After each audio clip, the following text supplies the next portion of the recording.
आपको बढ़ानी चाहिए ताकि डिब्बा बढ़ेगा, सीटें बढ़ेगी और जो आम लोगों का जो वेटिंग है वो कम होगा।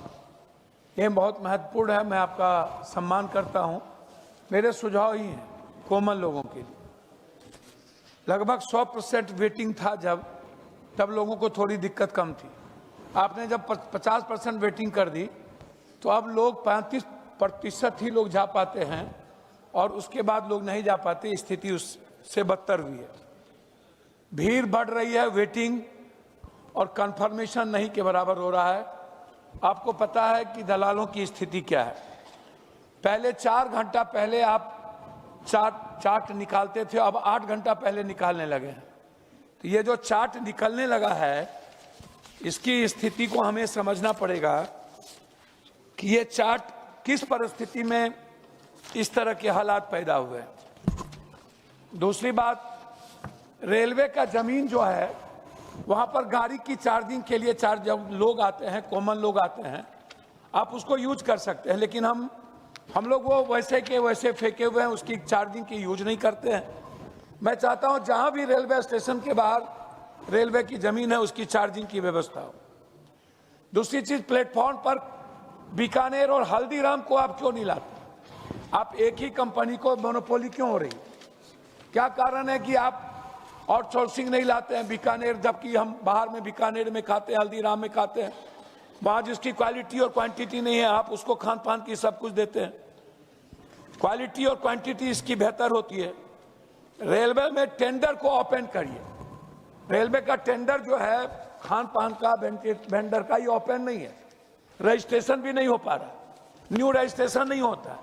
मेरा सुझाव सिर्फ, आप अच्छे मिनिस्टर सब लोग कह रहे हैं, मेरा तो व्यक्तिगत रिलेशन है, पीछे भी हमारे रिश्तेदार बैठे हुए हैं, तो हम दोनों आदमी को सुझाव दे रहे हैं, तीनों आदमी को, रिश्तेदार को भी, कि इससे आपकी रेवेन्यू भी बढ़ेगी।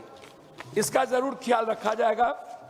मेमो ट्रेन को बढ़ाया जाए, जैसे पूर्णिया कोट से सहरसा, कटिहार से जोगबनी, पूर्णिया जंक्शन होते हुए मेमो ट्रेन को बढ़ाएंगे तो आम लोग, मजदूरों को केरल में कहीं भी तो ज्यादा सुविधा मिलेगी। आरपीएफ और जीआरपी जितना केसेस होता है उसमें 1.2% भी सजा नहीं हुआ। क्राइम बढ़ने का सबसे बड़ा कारण आरपीएफ, जीआरपीएफ। आपने क्या किया? 12 सालों से आप कह रहे हैं कि सरकार बेहतर चल रही है। 15 से 35 के स्पीड में मालगाड़ी नहीं चलती आपके यहाँ, मालगाड़ी। तो जो कॉस्टिंग है आपकी, आप दूसरे कंट्री में 85 से 100 चलता है। ये जो कॉस्टिंग लोगों को जो आप बेनिफिट्स देना चाहते हैं वो कैसे देंगे? आप 15 से 35 मालगाड़ी आज तक नहीं बढ़ा पाए और दूसरी कंट्री में 85 से 100 बढ़ता है। तो जो व्यापारी को बेनिफिट्स मिलना चाहिए वो नहीं मिलता है। आरसीटीसी में नए वेंडर का जो रजिस्ट्रेशन क्यों नहीं? 60 से 70% आर के ग्रुप को क्यों मिलता है? राजधानी ट्रेन में खाना क्यों बेचने लगे? जब आप एक जगह दे रहे हैं तो वहां चाय ले लो चाय, मटन ले लो मटन। ये क्यों? इस तरह की चीजें क्यों होने लगी? दूसरी चीज, महिलाओं के लिए मेरा आग्रह है आपसे, निचला वर्ग जो है महिलाओं को आप कंफर्म कीजिए। जब महिला हो तो उसको मिडिल और बीच वाला नहीं मिलना चाहिए। महिलाओं की शौचालय सबसे इंपॉर्टेंट है। यदि पुरुष का 2 बार होता है, 5 बार, महिलाओं का 20 बार होना चाहिए। तीसरी चीज जो सबसे इंपॉर्टेंट है, वो ट्रेन में जो महिलाओं के का जो सबसे ज्यादा कभी कोई प्रसव, कभी कुछ चीजें हो जाती है, उसके लिए ट्रेन के तरफ से सामग्री की व्यवस्था आवश्यक है।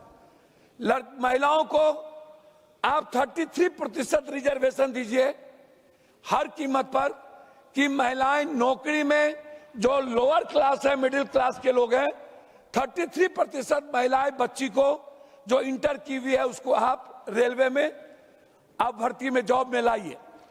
महिलाओं के लिए जो सबसे बड़ी चीज है, आप क्या करते हैं, महिलाओं का जो रिजर्वेशन है वो पुरुष के साथ जो वेटिंग है नहीं रहना चाहिए, वो महिलाओं के साथ आप करिए।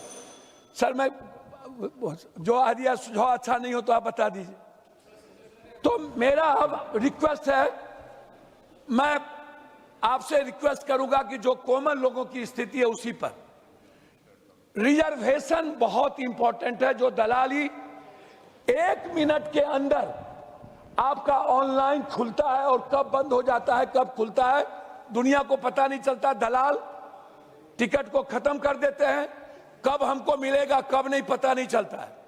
ये ऑनलाइन बुकिंग के बारे में कुछ करिए, ये मेरा आपसे रिक्वेस्ट है। Thank you. तो सर लास्ट कर रहा हूं सर, जो बच्चे और जो सबसे संक्रमण बीमारी सर है, जैसे heart, cancer, brain tumour, liver, और जो पुअर क्लास है, बहुत मिडिल क्लास, सर किसी भी कीमत पर उसका रिजर्वेशन और उसको जो पुअर क्लास है उसको ले जाने की कम से कम उसको उस पर आर्थिक बोझ पड़े, इसके लिए सरकार को करनी चाहिए।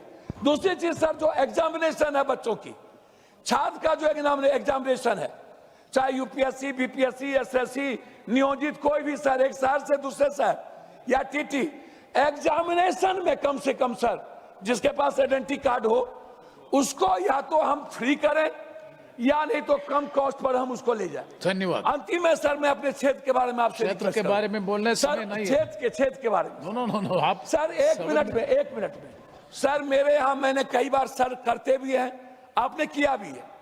मैंने कई बार रिक्वेस्ट पूर्णिया कोर्ट को अमृत भारत के लिए, मैंने कई बार आपसे कुर्सेला, बिहारीगंज, भीमनगर के बारे में कहा कि काम गति में नहीं है।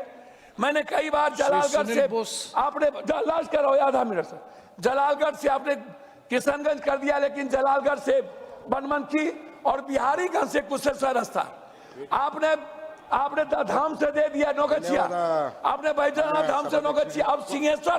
पप्पू यादव जी कंक्लूड। आप वाशिंग पीट दें, मेरा आपसे आग्रह है। आपने सब कुछ दिया, कुछ नई ट्रेनें को पूर्णिया कोर्ट से थैंक यू सीधा अमृतसर। मान्य सुनील बोस अध्यक्ष,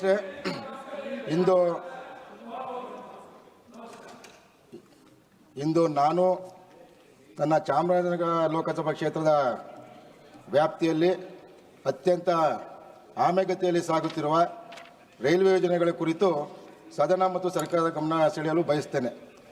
ಮಾನ್ಯ ಅಧ್ಯಕ್ಷರೇ, ನಮ್ಮ ಏನು ನನ್ನ ಕ್ಷೇತ್ರ ಇದೆ ಚಾಮರಾಜನಗರ ಜಿಲ್ಲೆ, ಅಲ್ಲಿ ದಿನನಿತ್ಯ ನೂರಾರು ಕಾರ್ಮಿಕರು ನಗರದಿಂದ ಬೆಂಗಳೂರಿಗೆ ಅವರು ಕೆಲಸಕ್ಕೆ ಹೋಗುವಂಥದ್ದು. ಅವರು ಇವಾಗ ನಗರದಿಂದ ಮೈಸೂರಿಂದ ಬೆಂಗಳೂರಿಗೆ ಪ್ರಯಾಣ ಮಾಡ್ತಾ ಇದ್ದಾರೆ. ಅವರ ಬಹುದಿನ